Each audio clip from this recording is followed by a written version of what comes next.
उपस्थित श्रद्धेय नटवर भाई ठक्कर जी, आज के कार्यक्रम के अध्यक्ष श्रीमान प्रमोद चौधरी जी, भारत सरकार में डोनर मंत्री और प्रधानमंत्री कार्यालय के मंत्री डॉक्टर जितेंद्र सिंह जी, श्रीमती ठक्कर और मेरे मित्र और एक बहुत खूबसूरत कार्य के रचयिता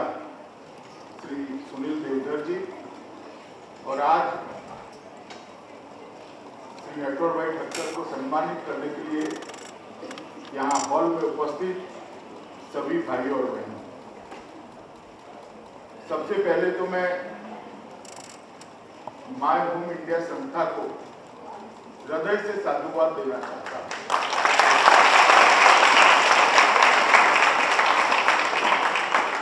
गत 10 साल से देश भर में अलग अलग कारणों से बसे हुए उत्तर पूर्व के भाई और बहनों की छोटी छोटी समस्याओं को लेकर संवेदना से उनकी समस्याओं का निराकरण कर उत्तर पूर्व को भारत के साथ जोड़ने का एक बहुत स्तुत्य प्रयास माय होम इंडिया ने किया है। इसके लिए सभी कार्यकर्ता जो माय होम इंडिया के हैं वो और उनके अध्यक्ष अभिनंदन को कर्मयोगी पुरस्कार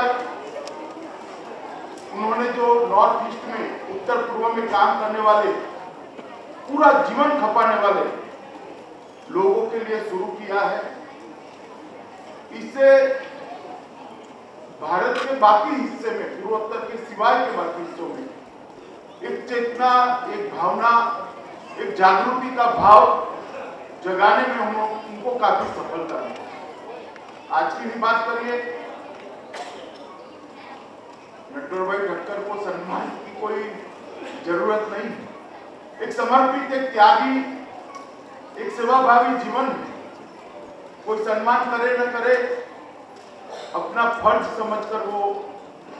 पूर्वोत्तर में जाकर बसे और पूरा जीवन उन्होंने वहां के लोगों की सेवा करने के लिए व्यतीत किया। मगर जब नटवर भाई ठक्कर का सम्मान होता है तब उनके मन में सम्मान के लिए क्या भाव है, इससे ज्यादा उनके जीवन का जो परिचय होता है समाज को, इससे प्रेरणा लेकर हजारों लोगों को एक क्षण के लिए तो भाव आता है कि नटवर भाई ठक्कर जैसा काम है। मैं मानता हूं कि ये सम्मान के कार्यक्रम में ये जो ऊर्जा, ये जो चेतना जिसकी निर्मित होती है, वो ही अंततः कई लोगों को कौज के साथ, काम के साथ, लक्ष्य के साथ जोड़ती है और काम को आगे बढ़ाने में एक बड़ी गति मिलती है। मित्रों, पूर्वोत्तर कई बार विशेषकर नॉर्थ ईस्ट के लोगों में एक ऐसा भाव कुछ समय के लिए काफी प्रबल बन गया कि भारत के साथ उनका जुड़ाव जियोपॉलिटिकल है। देश की रचना और देश की सीमाओं से तय होने के कारण ही वो भारत के साथ जुड़ गए हैं। भारत के साथ उनका सांस्कृतिक रिश्ता नहीं, जियो कल्चर रिश्ता नहीं। मगर मैं मानता हूं कि ये गलतफहमी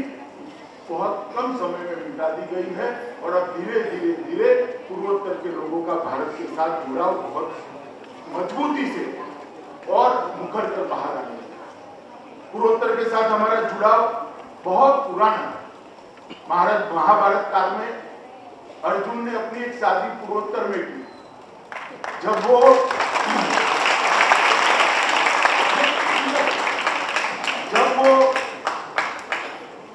राजसू यज्ञ करने के लिए हस्तिनापुर से पूर्व की दिशा में गए, तब पूर्वोत्तर की रानी चित्रांगदा के साथ उन्होंने शादी की थी और उसका बेटा यहाँ कुरुक्षेत्र में आकर पांडवों के लिए लड़ाई की थी। इतना पुराना रिश्ता पूर्वोत्तर के साथ हमारा,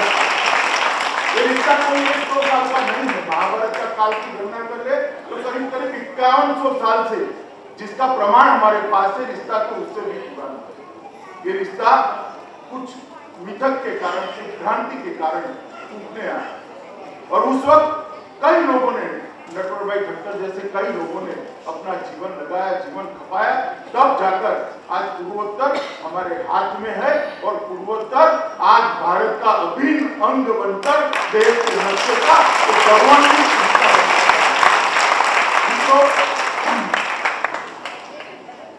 पूर्वोत्तर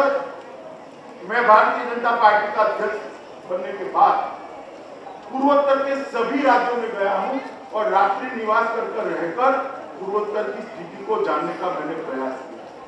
मैंने ऊपर से भी पूर्वोत्तर को देखा है, हवा में से भी देखा है, जमीन पर से भी देखा है। मैं इतना कहना चाहता हूं, जब प्रकृति अपना आशीर्वाद हिंदुस्तान को दे रही होगी, जब बाकी सारे हिंदुस्तान पर कोहरा होगा, तो प्रकृति का पूरा आशीर्वाद पूर्वोत्तर को जाकर मिला है। इसका और शायद ये सौंदर्य किसी और देश में कहीं पर पड़ा होता तो वो दुनिया भर के टूरिज्म का सेंटर बनता और इस देश को बहुत सारी संभावनाओं को विस्तार होता, मगर दुर्भाग्य से आज तक वो हो नहीं पाया। मैं इसकी बात यहाँ करने नहीं आया हूँ, मित्र, राजनीतिक बात में नहीं करना चाहता, मगर आज हम नटवर भाई का सम्मान करने के लिए यहाँ इकट्ठा हुए हैं। एक 84 साल का युवा जो आज भी 15 आज भी उसी जगत से सन 54 में उनके दिल में जो सेवा की ललक थी, वही ललक के साथ काम करता है। ये जीवन काफी लोगों को प्रेरणा देने वाला है। आजादी के बाद मैं तो गुजरात से आता हूँ। गांधी जी की प्रेरणा से कई सारे युवाओं ने अपने जीवन को आहुति दिया। देश की अलग अलग प्रकार की समस्याएं और विशेषकर जनजाति में जाकर सेवा की धूनी उठाकर काम करने वाले युवाओं की बड़ी फौज गांधी जी की प्रेरणा से शुरू हुई थी और आज नटवर भाई का हमने सम्मान किया, उनके जीवन कवन को सुना, तो उसी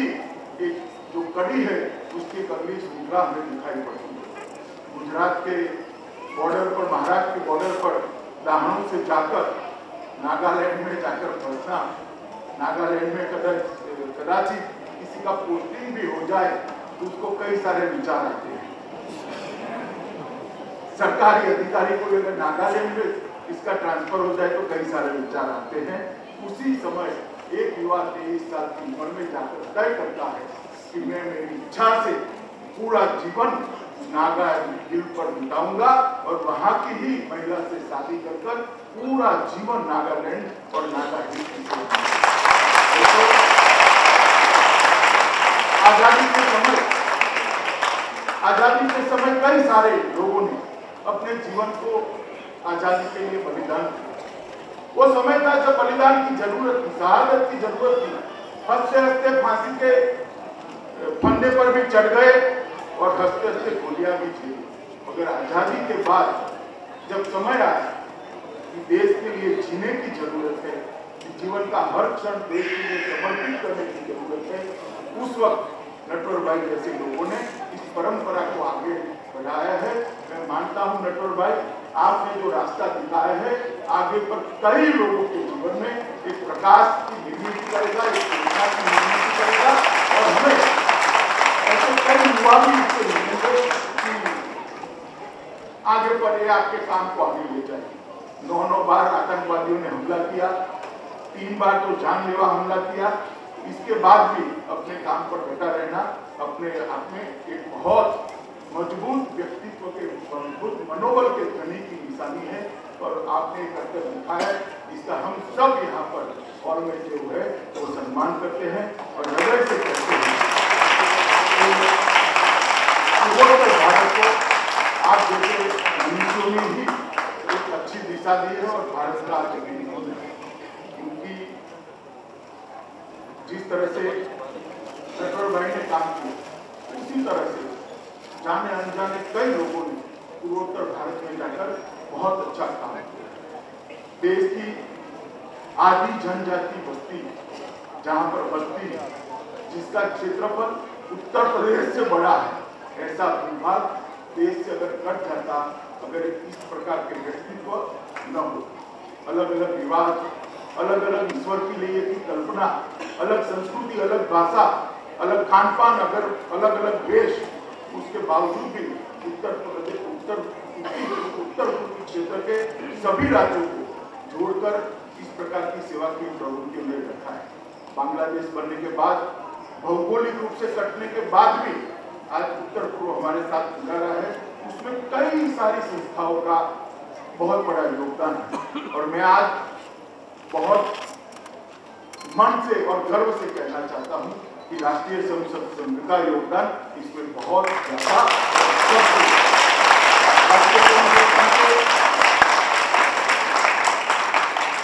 उत्तर पूर्व के मेरे प्रवास के बाद मैंने डॉक्टर कृष्ण गोपाल जी को कहा था कि उत्तर पूर्व में कुछ साल भी जिन्होंने फुल टाइमर नाते काम किया है, प्रचारक नाते काम किया है और जीवित है, ऐसे सारे लोगों को इकट्ठा कर एक बार उत्तर पूर्व की समस्याओं को समझना चाहिए, उसको एक सूचीबद्ध करना चाहिए और सरकार और संगठन के माध्यम से उसके निवारण के लिए एनजीओ को साथ में लेकर बैठना चाहिए। तब उन्होंने सूची बनाने का प्रयास किया, सूची पूरी नहीं हुई है, मगर अब तक 272 से ज्यादा ऐसे नाम निकले हैं जिन्होंने उत्तर पूर्व में पूर्ण समय प्रचारक के नाते काम किया है। 272 से ज्यादा प्रचारक राष्ट्रीय संसद वहां गए, उसमें से 10 प्रचारक अपना बलिदान दिए, 10 प्रचारकों ने अपने जान को, और त्रिपुरा में जो 4 प्रचारक हमारी हत्या हो गई, वो किस्सा तो आज भी कोई नहीं भूल सकता। बहुत लंबे समय तक उनको बंधक बनाकर रखा गया और बाद में इतनी विषम परिस्थितियों में भी वहां पर सेवा का काम देकर कई संस्था संघ से प्रेरणा लेकर पहुंची। विद्या भारती आज वहां पर 2000 से ज्यादा विद्यालय चला है। विवेकानंद केंद्र बहुत अच्छे काम कर रहा है। वनवासी कल्याण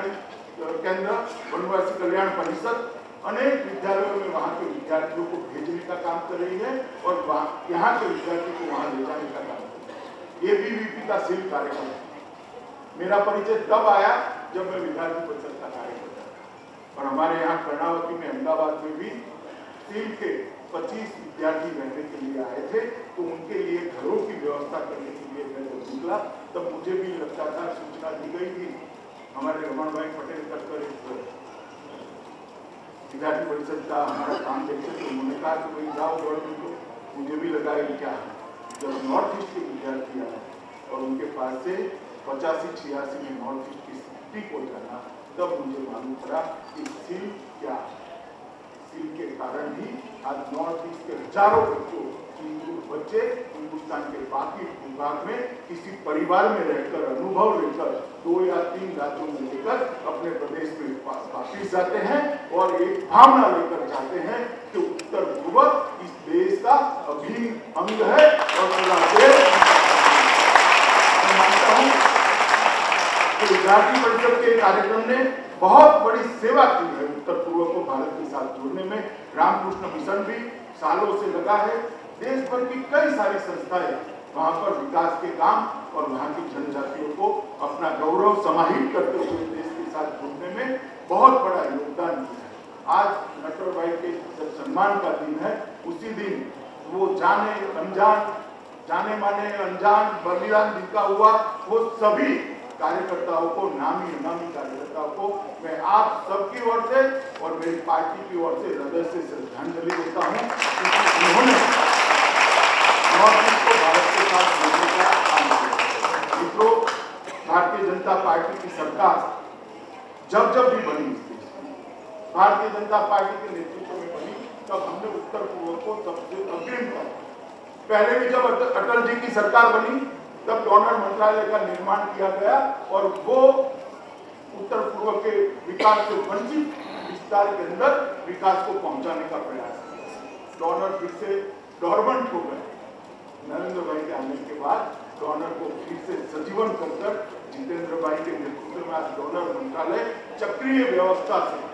हरेक राज्य की राजधानी में जाकर उत्तर पूर्व के लोगों को यहाँ न आना पड़े, यहाँ से लोग उत्तर पूर्व के पास जाए, इस प्रकार से विकास पहुंचाने के लिए भारतीय जनता पार्टी की सरकार उत्तर पूर्व को महत्व देकर उत्तर पूर्व को भारत के साथ जोड़ना और उसको भारत का महत्वपूर्ण एकदम तेजस्वी अंग बनाने के लिए भारतीय जनता पार्टी की सरकार जो नरेंद्र भाई के नेतृत्व में चल रही है वो कटिबद्ध। Connectivity, road, air and voice तीनों, शिक्षा, रोजगारी, स्किल, एग्रीकल्चर, टूरिज्म, वहां की संस्कृति का सम्मान और देश की सुरक्षा, ये 7 बिंदुओं को लेकर उत्तर पूर्व के विकास का एक नक्शा भारतीय जनता पार्टी की सरकार ने बनाया है। और मैं आज एक बात आप सबके सामने कहना चाहता हूं कि पर हेड भारतीय जनता पार्टी की सरकार आने के बाद सबसे ज्यादा बजट अगर किसी राज्यों को मिला है तो 2 गुना, 2 गुना, 3 गुना बजट बाकी देश के हिस्सों से ज्यादा भारतीय जनता पार्टी की सरकार ने नॉर्थ ईस्ट के लिए देकर एक सारी चीजों को,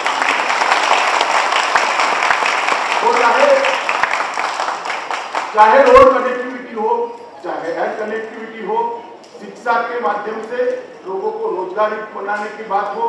रोजगारी के लिए नए नए अवसर देने की बात हो, स्किल इंडिया के माध्यम से जो बेरोजगार युवा है उसको रोजगारी के बीच में स्किल इंडिया सेतु बनकर आज खड़ी है। जैविक खेती के माध्यम से वहां जो अपार संभावनाएं पड़ी है उसको देश के बाकी हिस्सों को उसकी जानकारी देकर उनको अच्छे भाव मिल सके, अपनी उपज के इस तरह की व्यवस्था खड़ी कर आज उनकी खेती को निर्भर बनाने का एक प्रयास हुआ है। टूरिज्म के माध्यम से वहाँ फिल्म इंडस्ट्री के लिए इंस्टीट्यूट ले जाने की बात हो या पवन हंस के माध्यम से उसकी कनेक्टिविटी करने की बात हो, हर चीज को भारतीय जनता पार्टी की सरकार ने करा है। और सबसे बड़ी बात, वहाँ की जनजाति जो 150 से ज्यादा जनजातियां हैं उनकी संस्कृति का सम्मान करते हुए, उसका रक्षण करते हुए हम विकास को वहाँ पहुँचाना चाहते हैं। और साथ में ही